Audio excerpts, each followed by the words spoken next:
Varicose veins కి సరైన చికిత్స కోసం సంప్రదించండి ఎవిస్ హాస్పిటల్. నమస్తే, మీరు చూస్తుంది సుమన్ టీవీ. నేను మీ కీర్తి. నాతో పాటు ప్రముఖ ఆస్ట్రాలజర్ బ్రహ్మశ్రీ నందిబట్ల శ్రీహరి శర్మ గురుగారు ఉన్నారు. నమస్తే గురుగారు. వాగర్థావివ సంపృక్తౌ వాగర్థ ప్రతిపత్తయే జగతః పితరౌ వందే పార్వతీ పరమేశ్వరౌ. ఆదిత్యాయ చ సోమాయ మంగళాయ బుధాయ చ గురు శుక్ర శనిభ్యశ్చ రాహవే కేతవే నమః. శృంగేరి జగద్గురు పీఠాధిపతులకి, కంచి పీఠాధిపతులకి నమస్కారములు తెలియజేసుకుంటూ కార్యక్రమాన్ని ప్రారంభిద్దాం. గురుగారు, ముక్కోటి ఏకాదశి, వైకుంఠ ఏకాదశి, అసలు ఏకాదశులకి చాలా చాలా ముఖ్యమైన రోజులు, చాలా ఆస్పిషియస్ డేగా మనం చెప్పుకుంటూ ఉంటాం కదా. అందులో ఈ వైకుంఠ ఏకాదశికి లేదా ఈ ముక్కోటి ఏకాదశికి ఉన్న ప్రాధాన్యత ఏంటి? మనం గమనించుకుంటేనమ్మా, వైకుంఠ ఏకాదశి, ఈ వైకుంఠ అనే శబ్దంతో 2 పర్వదినాలు వస్తున్నాయి. కార్తీక పౌర్ణమికి ముందు ఉండే చతుర్దశిని వైకుంఠ చతుర్దశి అని అంటారు. మరి ఈ వైకుంఠ ఏకాదశి ఈ పుష్యమాసంలో పౌర్ణమి ముందు వచ్చేటువంటి ఏకాదశిని వైకుంఠ ఏకాదశి, ముక్కోటి ఏకాదశి, ఇలా అనేక రకాలుగా తెలియచేస్తూ ఉంటారు. అయితే దీని గల ప్రాముఖ్యతను కనుక గమనించుకున్నట్లయితే, శాస్త్ర ప్రకారము ఈ వైకుంఠ ఏకాదశి రోజున ఎవరికైతే సహజ మరణం కలుగుతుందో వారికి డైరెక్ట్గా స్వర్గలోక ప్రాప్తి, అంటే మోక్షముని పొందుతారు. ఎందుకంటే మోక్షాన్ని ఇచ్చేవాడు విష్ణు భగవానుడు. ఇక దక్షిణాయనంలో చనిపోయినటువంటి వాళ్ళందరూ కూడా, స్వర్గానికి అర్హత కలిగిన వాళ్ళందరూ కూడా ఆ వైకుంఠ ఏకాదశి ద్వారం దగ్గర నిల్చుంటారట. వైకుంఠ ఏకాదశి రోజున స్వర్గద్వారాన్ని తెరుస్తారు, తద్వారా అందరూ కూడా స్వర్గానికి చేరుకుంటారు అని చెప్పి మనకు శాస్త్ర ప్రమాణం. ఇక ఈ వైకుంఠ ఏకాదశి అనేటువంటి పదానికి ఆ విశిష్టత కలగడానికి గల కారణము, పూర్వము కృతయుగంలో చంద్రావతి అనే నగరాన్ని పరిపాలించేటువంటి మురా అనేటువంటి రాక్షసుడు ఉండేవాడు. ఆ రాక్షసుడు దేవతల్ని, మానవులని, సమస్త లోకాలని పీడింపసాగిన తర్వాత అందరూ వెళ్ళి ఆ యొక్క విష్ణుమూర్తిని వేడుకున్నారు. విష్ణుమూర్తి 3 కోట్ల దేవతలతో వైకుంఠం నుంచి భూలోకానికి దిగి వచ్చి ఆ మురాసుని సంహరించాడు. ఆ విధంగా మురాసుని సంహరించినటువంటి రోజు ఏకాదశి కాబట్టి, ఆ రోజున 3 కోట్ల దేవతలతో ప్రజల క్షేమార్థమై భూలోకాన్ని రక్షించడం కోసం వైకుంఠం నుంచి దిగి వచ్చినటువంటి రోజున కాబట్టి ఆ రోజున వైకుంఠ ఏకాదశి అని చెప్పి నామకరణంగా స్థిరపడిపోయింది. ఇక్కడ వీక్షించేటువంటి సుమన్ టీవీ ప్రేక్షకులు కూడా గమనించాల్సినటువంటి అంశం ఏంటంటే, ఈ 3 కోట్ల దేవతలంటే మనము సాధారణ వాడుక భాషలో 1, 10, 100, 1000, 1,00,000, కోటి, ఈ కోటి కాదమ్మా. సంస్కృతంలో కోటి అంటే గణము అని అర్థం. 3 గణములతో కూడుకున్నటువంటి దేవతా సమూహంతో భూలోకంకి వచ్చాడు. ఈ గణాన్ని సంస్కృతంలో కోటి అని అంటారు. తెలియక చాలామంది మన ధర్మాన్ని, మన శాస్త్రాన్ని విమర్శిస్తుంటారు. 3 కోట్ల దేవతలు వరుసగా 10 దేవతల పేర్లు చెప్పు అని చెప్పి మన వాళ్ళని హేళన చేస్తారు ఇతర మతాల వాళ్ళు. కానీ సంస్కృతం నేర్చుకొని ఉంటే దాని అర్థం తెలిసిన వాడు అంగీకరిస్తాడు. ఇది సందర్భంగా. తర్వాత మనం గమనించుకున్నట్లయితే ఒక ప్రత్యేకమైనటువంటి విశిష్టత ఉందమ్మా. ఈ లంకా నగరాన్ని పరిపాలించినటువంటి రావణాసురుడు, విభీషణుడు, ఈ ఇద్దరి ద్వారా దేవతా శక్తి అంతా లంకా నగరానికి వెళ్ళాల్సినటువంటిది భారతావనిలో స్థిరపడిపోయింది. అది మనం చేసుకున్న అదృష్టం అని చెప్పవచ్చు. ఎందుకంటే శివుని కోసం ఘోర తపస్సు చేసి శివుడి ఆత్మలింగానే లంక నగరానికి తీసుకొని వెళ్ళాలనుకున్నాడు. కానీ గణపతి, నారదుని యొక్క ఉపదేశము చేత గణపతి ఆ యొక్క రావణాసుడి యొక్క కోరికను తీర్చకుండా మన భారతదేశంలోనే ఆత్మలింగాన్ని స్థిరపడేటట్టు చేశాడు. అదే గణపతి విష్ణుమూర్తి యొక్క శక్తి అంతా కూడా నిక్షిప్తమైనటువంటి విగ్రహాన్ని లంకా నగరానికి చేరుకోకుండా చేశాడమ్మా. అది కూడా, ఆ విష్ణుమూర్తి శక్తి కూడా మన భారతావనిలోనే స్థిరపడిపోయింది. గురుగారు, గోకర్ణే కదా, అంటే మన అందరికైతే గోకర్ణ గురించి ఎక్కువ శాతం తెలుసు. మరి మీరు చెప్పేది కూడా అదేలా అనిపించట్లేదు నాకు. ఇది విష్ణు మాయని నిక్షిప్తం చేసినటువంటి ప్రదేశం అమ్మ. దీనికి ఏంటనంటే, పూర్వం మహాప్రళయం అంతా వచ్చిన తర్వాత మనకేం చెప్పబడుతుంది, విష్ణుమూర్తి బాలుడి రూపంలో రావి ఆకు మీద పడుకొని కాలి నోరు నోట్లో పెట్టుకొని ఉద్భవిస్తాడు. ఆయన తదనంతరం పూర్వం మళ్ళీ బ్రహ్మాండం అంతా సృష్టించబడుతుంది. అదే విధంగా ఉన్నప్పుడు ఆయన మొత్తము భూమండలం అంతా కూడా, సృష్టి అంతా నీట మునిగిపోయినప్పుడు రావి ఆకు మీద పడుకొని వస్తూ ఉన్నాడు. లేచి చూసేసరికి పంచభూతాలు కూడాను సృష్టింపబడ్డాయి.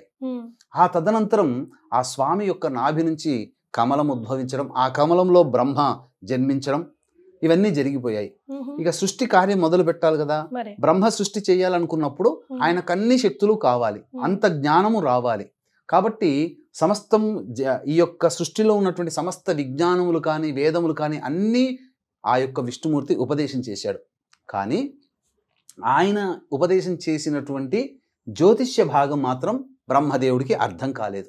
ఓ తదనంతరం ఈ జ్యోతిష్యంలోనే కదా నవగ్రహాలు ఇవన్నీ ఉన్నాయి. ఉన్నాయి. మానవుడి జన్మ జరగాలంటే నవగ్రహాల ఆధారంగానే కదా మానవుడి జన్మ. Yes. అసలు సృష్టి జరగాలంటే గ్రహాల యొక్క అవగతం కాలేకపోయేది. మ్మ్. అప్పుడు విష్ణుమూర్తిని అడిగేసరికి విష్ణుమూర్తి ఒక విమాన రూపంలో ఉద్భవించాడు. విమానం అంటే ఇప్పుడు మనం చూసే చెప్పుకునే పుష్పక విమానం కానీ మనం ఆకాశంలో చూసే విమానం కాదమ్మా. విమానం అంటే అక్కడ సంస్కృతార్థము ఆ స్వామి పవళింపు సేవలో ఉండగా ఇరువురు దేవేరులు పాదములు ఒత్తుతూనే ఉండగా తన పరివారంతో కూడుకున్నటువంటి ఒక విగ్రహ రూపము, మ్మ్. ఆ రూపము ద్వారా అవతరించి ఆ రూపంలో ఇంత చిన్న రూపం ఏర్పడింది. మ్మ్. ఆ రూపం ద్వారా బ్రహ్మదేవుడికి జ్యోతిష్యాన్ని ఉపదేశం చేశాడు. మ్మ్. జ్యోతిష్యం పూర్తిగా అవగతమైపోయింది. మ్మ్. తదనంతరం విష్ణుమూర్తి వెళ్ళిపోతుంటుంటే నాకు ఇంతటి గొప్ప శక్తిని జ్యోతిష్య భాగాన్ని అందించి సృష్టికి ప్రారంభానికి మూల పురుషుడు అయ్యావు, కాబట్టి నీవు ఈ యొక్క విమానంలోనే స్థిరంగా ఉండిపో అని చెప్పేసి అని కోరుకుంటాడు. మ్మ్. అంతటా బ్రహ్మ కోరిక మేరకు ఆ విధంగా ఉండిపోతాడు. ఆ శక్తి విష్ణు శక్తి అంతా ఆ యొక్క మందిరంలో ఉంటుంది, చిన్నగా ఉంటుందమ్మా. మ్మ్. తర్వాత ఈ బ్రహ్మ ఏం చేశాడు, సూర్యవంశ మూల పురుషుడైనటువంటి ఇక్ష్వాకు మహారాజుకి ఇచ్చాడు. ఈ ఇక్ష్వాకు మహారాజుకి ఇచ్చి దీన్ని ప్రతినిత్యము కూడా అర్చన అభిషేకములు పూజాది కార్యక్రమాలు నిర్విఘ్నంగా కొనసాగించు అని చెప్పి బ్రహ్మ ఇక్ష్వాకుకి ఇచ్చాడు. మ్మ్. ఆ ఇక్ష్వాకులు తరంలో ప్రతి తరంలో కూడా అది పూజలు అందుకుంటూ వస్తుంది. మ్మ్. ఆ ఇక్ష్వాకు తరంలోని వాడే భగీరథుడు, రఘుమహారాజు, అజమహారాజు, దిలీపుడు, దశరథుడు కొడుకు అయినటువంటి రాముడు. ఇప్పటికి ఇంకా ఉందా గురుగారు? చెప్తాను. అదే ఆ విశిష్టత మీ యొక్క సంబంధించినటువంటి దానికి తెలియజేస్తున్నాను. రాముడి దగ్గరకు వచ్చేసేసరికి రాముడు కూడా నిత్యము పూజ చేశాడు. దాన్ని మ్మ్. చేసిన తర్వాత అవతార సమాప్తి అయిపోతుంది. మ్మ్. అంతటా ఏం చేశాడు, రాముడికి స్నేహితుడు విభీషణుడు. మ్మ్. విభీషణుని పిలిపించి, విభీషణ, నా రామావతారం సమాప్తి కాబోతుంది, మ్మ్. ఇక నేను చేయాల్సినటువంటి అన్ని రుణాలన్నీ తీర్చుకున్నాను, ఈ పూజా మందిరంలో ఉన్నటువంటి విష్ణు విమానాన్ని నీకు ఇస్తున్నాను, నీవు లంకా నగరానికి తీసుకుని వెళ్ళి అక్కడ నిత్యం పూజ చేస్తూ ఉండు అని చెప్పి రామాజ్ఞగా విభీషణుడికి ఇచ్చాడు. ఓకే. కళ్ళకద్దుకొని రామాజ్ఞగా భావించి విభీషణుడు లంకా నగరానికి వెళుతున్నాడు. మ్మ్. వెళుతుంటే ఈ కావేరీ నదీ తీరానికి వచ్చాడు. మ్మ్. రాగానే సూర్యాస్తం ఏమవుతుంది, సంధ్య వార్చుకోవాలి, మ్మ్. బ్రాహ్మణుడు కదా విభీషణుడు. ఇక సంధ్య వార్చుకునే సమయానికి ఈ యొక్క భూమి మీద పెడితే శక్తి అంతా కోల్పోతుందని చెప్తాడు రాముడు. ఓకే. అందుకని ఎవరైనా పట్టుకునే వాళ్ళు వస్తారా అని ఎదురు చూస్తుంటే బ్రాహ్మణ బాలకుడి రూపంలో వినాయకుడు వస్తాడు. మ్మ్. ఆ శక్తి అంతా ఎక్కడికి వెళ్ళకూడదనే ఉద్దేశంతో మ్మ్. వచ్చి పట్టుకుంటాడు. సేమ్ యాజ్ ఇట్ ఈజ్గా రావణాసుడి చేతిలో ఆత్మలింగం ఏ విధంగా నిక్షిప్తమైందో, ఎలా వినాయకుడైతే ఎలాంటి మాటలు మాట్లాడాడో అదే సంభాషణ ఇక్కడ విభీషణుడితో కూడా చేస్తాడు. ఓ. నేను కొంత సమయం వేచి చూస్తాను, రాకపోతే ఇక్కడ పెట్టేస్తాను, నాకు తోచిన చోట పెట్టేస్తాను, వెళ్ళిపోతాను అని చెప్పి. ఇక బాలకుడు పట్టుకున్నాడు కదా, చాలా సమయం ఉంది కదా అని చెప్పి భావించి స్నానం చేస్తూ చక్కగా కొంత సమయం గడిచింది. అలాగే సంధ్యావందనం అన్నీ తీర్చుకున్నాడు. అయిపోయి వస్తూ ఉంటుంటే బాలుడు భరించలేక నేను పెట్టేస్తానని చెప్పి పెట్టి వెళ్ళిపోతాడు. వెళ్ళిపోయేసరికి కోపం వచ్చినటువంటి విభీషణుడు ఎక్కడ పోయాడో బాలకుడు అని చెప్పి చుట్టూ చూస్తే ఆ దేవాలయం ఉంటుంది. ఆ దేవాలయంలో నిలబడి ఉంటాడు. నా యొక్క శక్తిని అంతా నేను ఎంతో ప్రేమగా తెచ్చుకుందాన్ని చేస్తావని చెప్పి మొట్టికాయ వేస్తాడు. అక్కడ మొట్టికాయ వేస్తే ఆ యొక్క ఇక్కడ రంధ్రం ఇట్లా సొట్ట పడుతుంది. అక్కడ సేమ్ ఆ యొక్క గోకర్ణ క్షేత్రంలో గణపతికి ఎలా అయితే సొట్టి ఉంటుందో అక్కడ కూడా ఆ విధంగానే సొట్ట ఉంటుంది. అదే ఉచ్చై పిళ్ళయ్యార్ అనే నామంతో అక్కడ వినాయకుడు కొలవబడుతున్నాడు. ఇప్పటికీ అక్కడ కూడా సొట్ట ఉంటుంది వినాయకుడి నెత్తి మీద. ప్రదేశం అది తమిళనాడులో కుంభకోణం దగ్గరలో ఉందమ్మా. అదే మన ఇక్కడికి శ్రీరంగం దగ్గరలోనే ఉంది. ఎందుకంటే ముక్కోటి ఏకాదశి శ్రీరంగంలో చాలా బాగా ప్రాశస్త్యంగా చేస్తారు. అందుకని ఈ ముక్కోటి ఏకాదశి సందర్భంగా ఆ శ్రీరంగనాథుడు దేవాలయం దగ్గరలోనే ఉచ్చై పెళ్ళయ్యారు అనేటువంటిది ఉందమ్మా. అక్కడే ఉంటుంది అది. తర్వాత విభీషణుడు వచ్చి ఆ స్వామిని వేడుకుంటాడు. స్వామి నీవు రా స్వామి నాతో పాటు అనంటే నేను ఇక్కడే ఉండదలుచుకున్నాను అని చెప్తాడు. నిన్ను పూజించే అవకాశం నేను కోల్పోతున్నానంటే నీకు సంవత్సరానికి ఒక రోజున నేను అర్చించే విధానాన్ని నీకు అనుమతిస్తున్నాను, ఇక్కడే నా దగ్గరే ఉండుగా అని చెప్పాను అంటాడు. అందుకని శ్రీరంగనాథుడు ఇంతగా ఉన్నటువంటి విమానం ఆత్మలింగం ఏ విధంగానైతే పెరిగి పెద్దదైందో అంతకింతకి పెద్దదిగా పెరిగిపోయి ఇప్పుడు ఆ శ్రీరంగనాథుణ్ణి చూడాలంటే 3 ద్వారాల గుండా చూడాలి. ఒక ద్వారం గుండా వెళ్ళి చూస్తే నమస్కారం చేస్తే కాదు, ఆయన పూర్తి విగ్రహాన్ని చూడాలంటే 3 ద్వార అంత పెద్దగా అయిపోతాడు. తర్వాత ఆయనకి దక్షిణాభిముఖంగా తూర్పు ముఖంగా శ్రీరంగనాథుంటే దక్షిణాన్ని చూస్తూ అంటే శ్రీరంగనాథుడిని చూస్తూ ఈ విభీషణుడి దేవాలయం అక్కడ ఉంది. ఈ ముక్కోటి ఏకాదశి రోజునే మాయారూపంతో ఆ యొక్క శ్రీరంగనాథ స్వామి దేవాలయానికి చేరుకొని చక్కగా అక్కడ అభిషేకం అర్చన జరిపించి వెళతాడు. అంటే దేవతల కాలమానానికి మన భూలోక కాలమానానికి తేడా ఉంటుంది. మనకు 6 నెలలు ఈజ్ ఈక్వల్ టు దేవతలకు ఒక పగలు, 6 నెలలు ఈజ్ ఈక్వల్ టు ఒక రాత్రి. మనకు సంవత్సరం కలిపితే వాళ్ళకు ఒక్క రోజు. విభీషణుడు వచ్చి ఒకరు ముక్కోటి ఏకాదశి రోజున చేస్తున్నాడంటే దేవకాలమాన ప్రకారం ప్రతిరోజు వచ్చి పూజ చేస్తున్న ఫలితం దక్కుతుంది. ఇది ఈ విధంగా. అంతేకాకుండా గోదాదేవి ఈ ధనుర్మాసంలోనే వ్రతాన్ని ఆచరించి విష్ణుచిత్తుడు తన తండ్రి అయినటువంటి విష్ణుచిత్తుడి కలలో శ్రీరంగనాథుడు ప్రత్యక్షమై మీ అమ్మాయిని నేను వివాహం చేసుకుంటాను, పలానా రోజురా అంటే భోగి రోజున వచ్చి ఆ యొక్క శ్రీరంగనాథుడు వివాహం చేసుకున్నటువంటి క్షేత్రము గోదాదేవిని ఈ యొక్క ముక్కోటి ఏకాదశి. ఇంతటి విశిష్టత ఉందమ్మా. ఈ కథ ఎవరికైతే తెలుస్తుందో, ఎవరైతే వింటారో వాళ్ళకందరికీ కూడా శ్రీరంగనాథుడి యొక్క దివ్య దర్శనం పొందిన పుణ్య ఫలితాన్ని పొందుతారమ్మా. ఎస్, అంటే ముక్కోటి ఏకాదశి అనగానే దేవుడి దగ్గరికి వెళ్ళాలి, వైకుంఠ ద్వారం మీదగా వెళ్ళాలి, దండం పెట్టుకొని రావాలనే తెలుసు. కానీ దీని వెనకాల ఇంత గాథ ఉంది. మీ ద్వారానే ఈరోజు తెలుసుకున్నాం గురుగారు. అయితే ఖచ్చితంగా మేము చేయవలసిన ఏదైనా విధి విధానం ఈరోజు ఉందంటారా? మీరు అన్నట్టుగా ఉత్తర ద్వారం గుండా ఎందుకు దర్శనం చేసుకుంటామంటే భూలోకంలో ఏకాదశి తిథి ఏర్పడడానికి మురాసురుడు అనేటువంటి రాక్షసుని సంహరించడం కోసం వైకుంఠము ఉత్తర ద్వారం గుండా భూలోకానికి వచ్చాడు. అసలు వైకుంఠానికి ఉత్తర ద్వారమే ఉంటుంది. ఆ ద్వారం గుండానే మధుకైటబులు వాళ్ళకి కలిగినటువంటి దోషాలని శాపాలని నివృత్తి చేసుకోవడం కోసం మధుకైటబులు ఉత్తర ద్వారం గుండా విష్ణుమూర్తిని దర్శించుకున్నారు. అలా వాడుకలోకి వచ్చింది. ఆ రోజున ఏకాదశి తిథి చాలామంది ఏమంటున్నారంటే మనకు ఉదయం 10:20 కల్లా వెళ్ళిపోతుంది, తక్కువ సమయం ఉంది కదా, తర్వాత ద్వాదశి వస్తుంది, ముందు రోజు ఏకాదశి ఉంటుంది కాబట్టి ఆ రోజున వ్రతం ఆచరించాలని అంటే పండుగలకైనా నోములకైనా వ్రతాలకైనా సూర్యోదయానికి ఏ తిథి ఉంటుందో ఆ తిథిని మాత్రమే మనం పరిగణనలోకి తీసుకోవాలి. కాబట్టి 10వ తారీఖు రోజున ఉదయం సూర్యోదయానికి ఏకాదశి తిథి ఉంది కాబట్టి 3 గంటల కాలంలోనే బ్రహ్మ ముహూర్త కాలంలోనే చక్కగా లేచి కాలకృత్యాదులు తీర్చుకొని తులసి చెట్టు దగ్గర చక్కగా అలికి షట్కోణము వేసి అష్టదళ పద్మము వేసి షట్కోణము వేసి అక్కడ మధ్యలో ఆవు నేతితో దీపారాధన చేసిన 2 దీపారాధనలు వెలిగించి విష్ణు సహస్రనామ పారాయణము, లక్ష్మీ అష్టోత్తరము 3 సార్లు పారాయణం చేయాలి.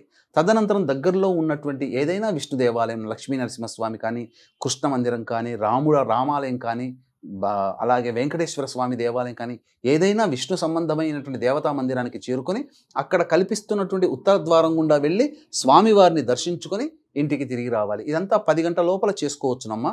సమయం చాలా ఉంటుంది. ఇక ఆ రోజంతా కూడా పాటించాల్సినటువంటి నియమాలు, ఆ రోజంతా కూడాను ఉపవాసం ఉంటే చాలా మంచిది. అంటే ముక్కోటి ఏకాదశి రోజున ఉపవాసం ఉంటే 3 కోట్ల ఏకాదశులు ఉపవాసం ఉంటే ఎంత పుణ్య ఫలితం వస్తుందో అంతటి పుణ్య ఫలితం ఈ ముక్కోటి ఏకాదశి రోజున వస్తుందని చెప్పి మనకు శాస్త్ర ప్రమాణంగా చెప్పబడి ఉంది. ఆ రోజున ఉపవాసం అనగా షుగర్, బీపీలు ఇట్లాంటి అనారోగ్యంతో ఉన్నటువంటి వాళ్ళు పాలు పండ్ల పదార్థాలు తీసుకొని ఉండవచ్చు, తప్పులేదు. ఇక ఆ రోజంతా ఉపవాసం ఉండి చక్కగా పగటిపూట నిద్రపోకుండా విష్ణునామస్మరణం, విష్ణవే నమః విష్ణవే నమః లేదా నారాయణాయ నమః నారాయణాయ నమః నారాయణాయ నమః అనుకుంటూ అనుక్షణం తపిస్తూ జపిస్తూ ఉండాలి. ప్రదోషకాల సమయానికి మళ్ళీ శివాలయానికి చేరుకోవాలి. చేరుకొని ఆ యొక్క ఏకాదశి రుద్రుని కూడా సంబంధించినటువంటిది కాబట్టి ఆ యొక్క ప్రదోషకాల సమయంలో నవగ్రహాల చుట్టూ శివాయ నమః అంటూ 27 ప్రదక్షిణలు చేసి ఈశ్వరునికి అర్చన జరిపించుకోవాలి. తదనంతరం విష్ణు దేవాలయానికి చేరుకొని అక్కడ విష్ణు దేవాలయంలో కూడా చక్కగా విష్ణు సహస్రనామ పారాయణం దేవాలయంలో చేయాలి. చేసి అక్కడ స్వామికి అర్చన జరిపించుకొని ఇంటికి వచ్చి ఆ రోజంతా ఉపవాసం ఉండాలి. జాగరణ చేస్తే చాలా విశేషం. శివరాత్రి రోజున ఈశ్వరుని కోసం జాగరణ ఏ విధంగా చేస్తామో తొలి ఏకాదశి, వైకుంఠ ఏకాదశి, ముక్కోటి ఏకాదశి ఇలాంటి ఏకాదశులు పర్వదినాల్లో ఆ రోజున జాగరణ చేస్తే నారాయణ నామస్మరణ చేసుకుంటూ జాగరణ చేసి తెల్లారి మళ్ళీ సూర్యోదయ ముందే లేచి పడుకోకుండా ఉన్నప్పుడు సూర్యోదయం కల్లే మళ్ళీ కాలకృత్యాదులన్నీ తీర్చుకొని మళ్ళీ తులసి చెట్టు దగ్గర ఆవు నేతితో దీపారాధన చేసి విష్ణు సహస్రనామ పారాయణం చేయాలి. 11వ తారీఖు రోజున 8:22 వరకు ద్వాదశి తిథి ఉంటుంది. తదనంతరం త్రయోదశి తిథి వస్తుంది. కాబట్టి ఏకాదశి ద్వాదశి 2 ఉపవాసం ఉన్నటువంటి ఫలితము మనకి ఈ యొక్క రోజున దక్కుతుంది. కాబట్టి ఇంట్లో వంటకములన్నీ పూర్తి చేసుకొని ఎవరైనా అభాగ్యులకి, అనాథలకి, ఎవరికైనా కానీ మాధ్యాహ్నిక సమయంలో అన్నము సమర్పించి అనగా అన్నదానము చేసి ఇంటికి వచ్చి దంపతులైనా ఎవరైనా కానీ వచ్చి భోజనం చేస్తే ఆ యొక్క పుణ్య ఫలితము అనంతమైనటువంటిదిగా చెప్పబడి ఉంది. ముఖ్యంగా కష్టాలని తీర్చేవాడు ఆ యొక్క విష్ణుమూర్తి. కాబట్టి కష్టాలన్నీ తొలగిపోతాయి. అంతేకాకుండా ఈ యొక్క 13వ తారీఖు రోజున భోగి సందర్భంగా, పౌర్ణమి మరియు భోగి సందర్భంగా జాతకరీత్యా వివిధ సమస్యలతో బాధపడేటువంటి వాళ్ళకి, శని దోషములతో బాధపడేటువంటి వాళ్ళకి, గత జన్మ కర్మదోషాలతో బాధపడేటువంటి వాళ్ళు ఈ యొక్క భోగి పండుగ రోజున మధ్యాహ్నం 3 గంటలకి సర్వదోష నివారణ పూజలు, హోమాలు పర్ హెడ్ 1500 రూపాయలకి చేయించడం జరుగుతుంది. 1 గంట వరకు కూడా గోత్రనామాలు నమోదు చేసుకోవచ్చు. అవకాశం ఉన్న వాళ్ళు కార్యక్రమం తదనంతరం కాంటాక్ట్ చేసి పూర్తి వివరాలు తెలుసుకోవచ్చు. చాలా సంతోషం గురుగారు. వైకుంఠ ఏకాదశి, ముక్కోటి ఏకాదశి గురించి అసలు మాకు తెలియని చాలా విషయాలు వివరించారు. ధన్యవాదాలు. సర్వం శ్రీ ఉమామహేశ్వర పరబ్రహ్మార్పణమస్తు.